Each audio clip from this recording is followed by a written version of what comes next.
Hey, good morning, guys. Hey, I just wanted to hop on here and just share with you a word of encouragement, something that encouraged me yesterday. So yesterday I was going through Facebook memories and love looking at the old pictures, seeing when my kids were little and all that sort of thing. But a blog post from a few years popped up in my memories, and this is back when I was writing a lot more and stuff. And it reminded me of a moment that God used in my life to really help me through a difficult season of life.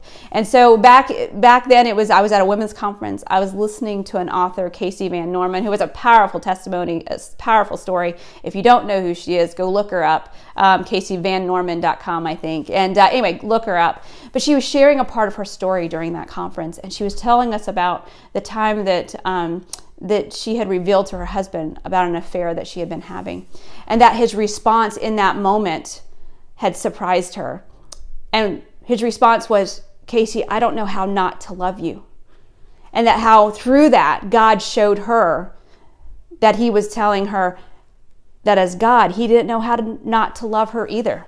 And I remember that hitting me like square in the middle, between my eyes, and it just really struck me, because God was trying to tell me, Victoria, I don't know how not to love you.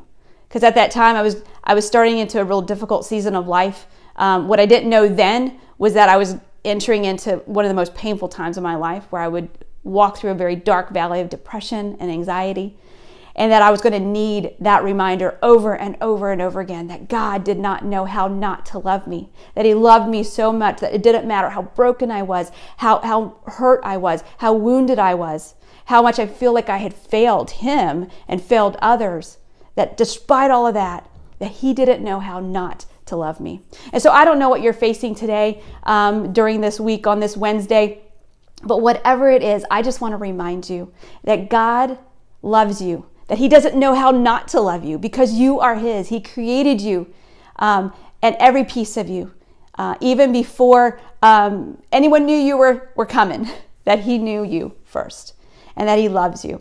So I just give that to you today, whatever you need that for, whatever storm you're going through, whatever hard thing that you're going through. Remember that God loves you. And I leave you with this verse from 1 John 3:1. See what great love the Father has lavished on us, that we should be called children of God, and that this is what we are. The reason the world does not know us is that they did not know him. So I pray that you know him, and that today, especially today, you would know that he loves you.